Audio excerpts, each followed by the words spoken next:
You're entering CNBC TV18's Fire Safe Studio, powered by Century Ply, now with Firewall technology.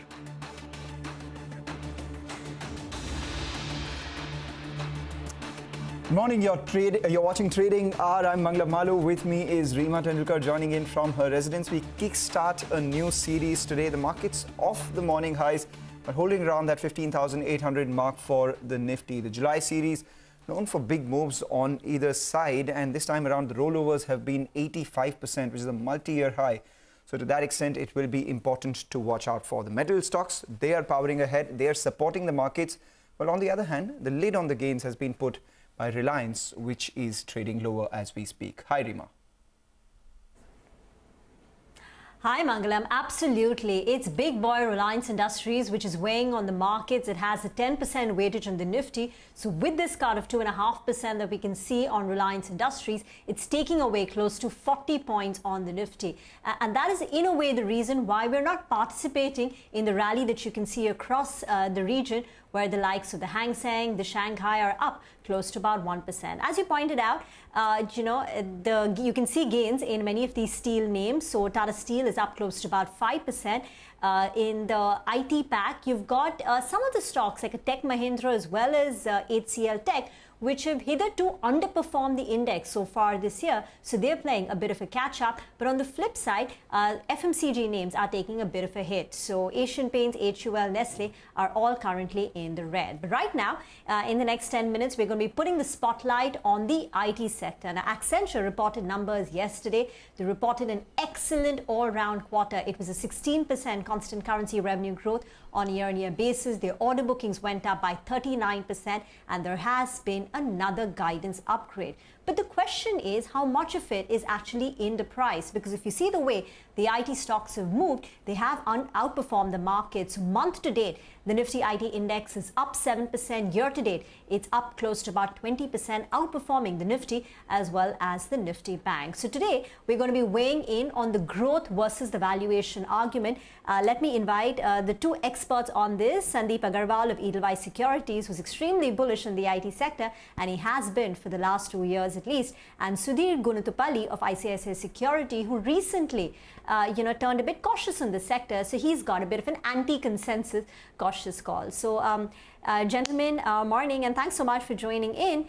Sudhir, let me start with you, because across the board, we've had people who've been saying that Accenture numbers are actually very strong.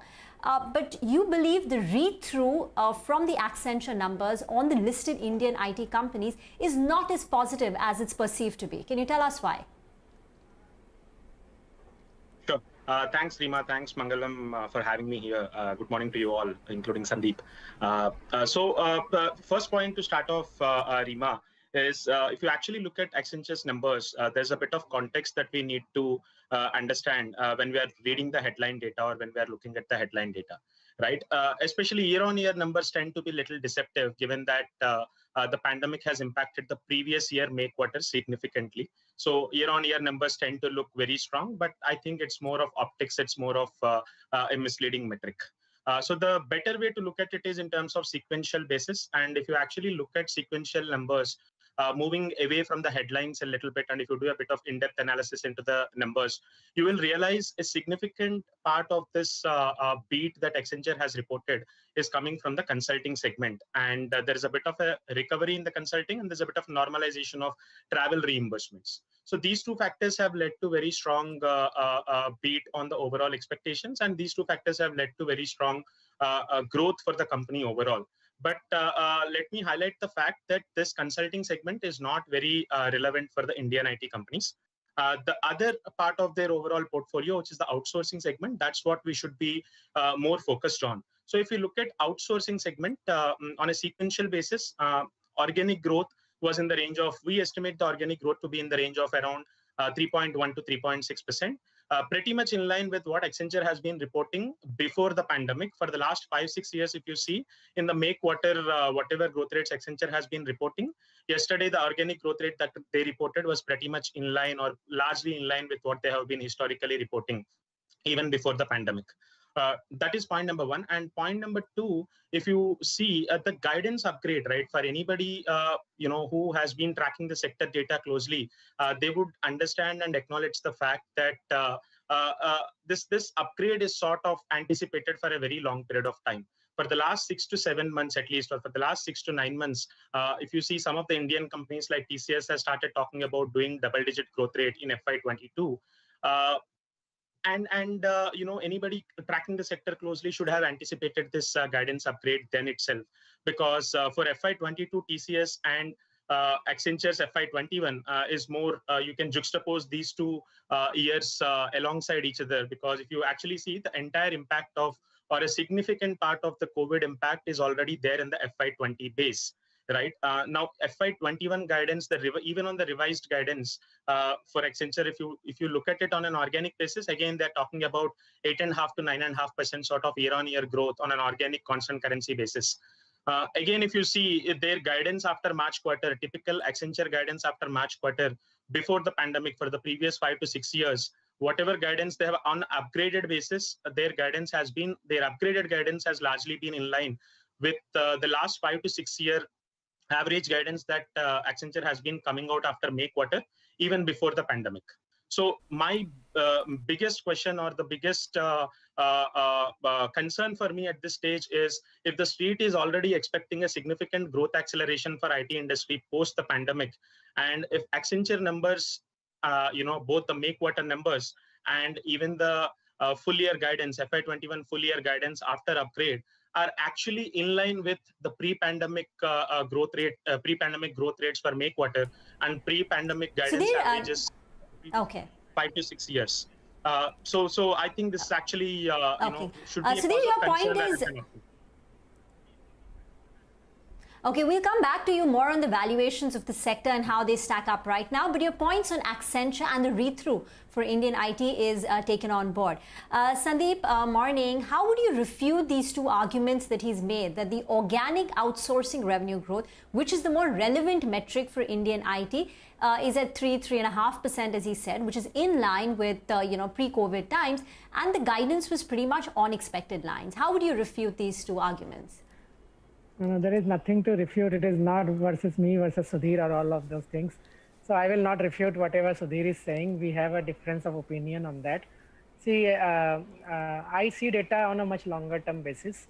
So if everything was known that there will be a guidance upgrade and all, then why the Bloomberg estimate was 12.8 billion and why actual came at 13.3 billion? That is a 500 million beat, which is a 5% beat in revenue. And I hope everyone knows, on such a large base, a 5% beat on estimate is something very substantial. Now, obviously, if the stock would have been up 10-15%, then people would not have argued that the numbers are not strong. But if the stock is not up 10-15% yesterday, and why it is not up? Because after the last quarter, it has run up more than 10% after the last result, and it has outperformed Nasdaq on a one-year basis on any parameter if you see. So this IT sector typically behaves like that every quarter after the result they cool off and then again they pick up momentum. My only limited point is that if everything is known and guidance upgrade was known and all those points which are made are in public domain, then there should not have been a beat of 500 million, because it is Bloomberg estimate. I have not estimated it, and there is a line by line beat on all those numbers. Similarly, on the argument on outsourcing, I think the only thing which we have to take into account is that we have to remember that consultants are not traveling, and it is Julie Sweet's own comment on 18th of March that we will not allow our people to travel till pandemic subsides and the risk of life is not there. So you have to remember, and I know every seasoned analyst and every seasoned investor knows this, that the consultants are the one who begins the project, who starts the project. So outsourcing will always be a follow-on. So I think very strong momentum of growth. This is my personal opinion, my view from my firm's perspective, that we are in a very huge upcycle, and we should always be mentally prepared with this kind of performance. As rightly you showed some time back that the IT sector has massively outperformed Nifty and all those parameters which you are showing, and it is a 50% guidance upgrade, by the way, Rima. If you see versus last quarter, we were talking about 5.5 to some range, and now it is 10 to 11. So it is a 50% guidance upgrade. And I don't think that kind of number anyone was expecting on the guidance upgrade. Stock has moved up very sharply since the last bad result. And same thing you would have observed in Infosys. Last quarter, bad results. Everyone said Infosys' story is over at 1320. Today, the stock is at somewhere else.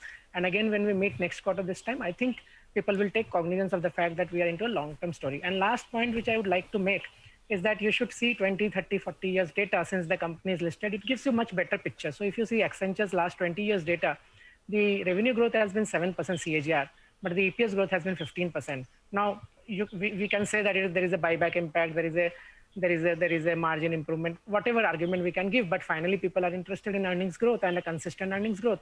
And same thing is true for TCS and HCL and TechM.